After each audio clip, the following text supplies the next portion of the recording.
In today's video, I'm going to teach you how to install ERPNext.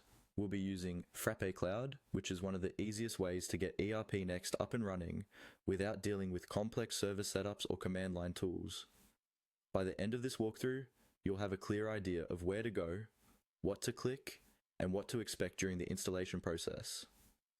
First, open your web browser and go to the Frappe Cloud website.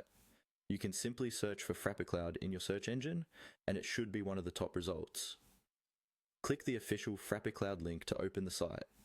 Give the page a moment to load so that all the options and navigation menus are visible. Before you install ERPNext, make sure you already have a Frappe Cloud account. If you don't have one yet, look for a sign up or get started button on the homepage. You'll need to create an account using your basic details and then log in. This account is important because it's where your ERPNext site and resources will be managed. Once you're logged in, you'll see your Frappe Cloud dashboard, or at least a main landing page with different apps and options. From here, look for ERPNext in the available apps. You might see it featured directly on the dashboard or in a marketplace or apps section. If you don't see it immediately, you can use the search bar and type ERPNext to find it quickly.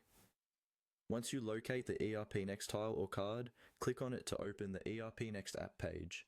This page usually provides an overview of ERPNext and confirms that you're in the right place. On the ERPNext page, you should see an install button or an install icon.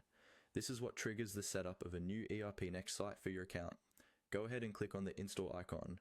After clicking, Frappe Cloud may ask you for some basic configuration options, such as the name of your site or which server region you prefer. Fill these in according to your needs, then confirm or proceed. At this point, Frappe Cloud will start installing ERPNext for you. The process may take a few minutes, and you might see a status indicator or progress message. Once it's finished, your new ERPNext site will be available from your Frappe Cloud dashboard, ready for you to log in and start configuring your ERP system.